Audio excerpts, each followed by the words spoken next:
वक्त संतुष्ट कर एक गड्ढे में सुवर्ण तथा 9 प्रकार के रत्न भरकर वैदिक मंत्रों का उच्चारण करके परम कल्याणकारी महादेव जी का ध्यान करें। तत्पश्चात नाद घोष से युक्त महामंत्र ओमकार का उच्चारण करके गड्ढे में पीठ युक्त शिवलिंग की स्थापना करें। वहाँ परम सुंदर मूर्ति की भी स्थापना करनी चाहिए तथा भूमि संस्कार की विधि जिस प्रकार शिवलिंग के लिए की गई है उसी प्रकार मूर्ति की प्रतिष्ठा भी करनी चाहिए। मूर्ति की स्थापना अर्थात प्रतिष्ठा पंचाक्षर मंत्र से करनी चाहिए। मूर्ति को बाहर से भी लिया जा सकता है परंतु वह साधु पुरुषों द्वारा पूजित हो। इस प्रकार शिवलिंग व मूर्ति द्वारा की गई महादेव जी की पूजा शिव पद प्रदान करने वाली है। स्थावर और जंगम से लिंग भी 2 तरह का हो गया है।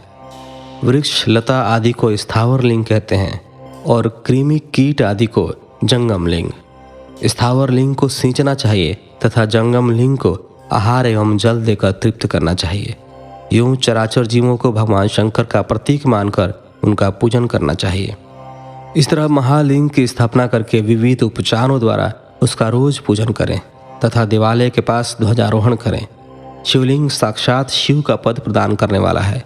आवाहन, आसन, अर्घ्य, पाद्य, पाद्यांग, आचमन, स्नान, वस्त्र, यज्ञोपवीत, गंध, पुष्प, धूप, दीप, नैवेद्य, तांबुल, समर्पण, निराजन, नमस्कार और विसर्जन ये 16 उपचार हैं।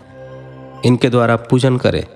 इस तरह किया गया भगवान शिव का पूजन शिव पद की प्राप्ति कराने वाला है। सभी शिवलिंगों की स्थापना के उपरांत चाहे वे मनुष्य द्वारा स्थापित, ऋषियों या देवताओं द्वारा अथवा अपने आप प्रकट हुए हों, सभी का उपयुक्त विधि से पूजन करना चाहिए, तभी फल प्राप्त होता है।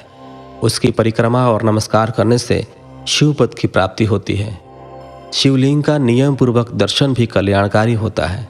मिट्टी, आटा, गाय के गोबर, फूल, कनेर पुष्प, फल, गुड़, मक्खन, भस्म अथवा अन्न से शिवलिंग बनाकर प्रतिदिन पूजन करें तथा प्रतिदिन 10,000 प्रणव मंत्रों का जाप करें अथवा दोनों संध्याओं के समय 1 सहस्त्र प्रणव मंत्रों का जाप करें। इससे भी शिव पद की प्राप्ति होती है। जप काल में प्रणव मंत्र का उच्चारण मन की शुद्धि करता है। नाद और बिंदु से युक्त ओमकार को कुछ विद्वान समान प्रणव कहते हैं। प्रतिदिन 10,000 पंचाक्षर मंत्र का जाप अथवा दोनों संध्याओं को 1 सहस्त्र मंत्र का जाप शिव पद की प्राप्ति कराने वाला है। सभी ब्राह्मणों के लिए प्रणव से युक्त पंचाक्षर मंत्र अति फलदायक है। कलश से किया गया स्नान,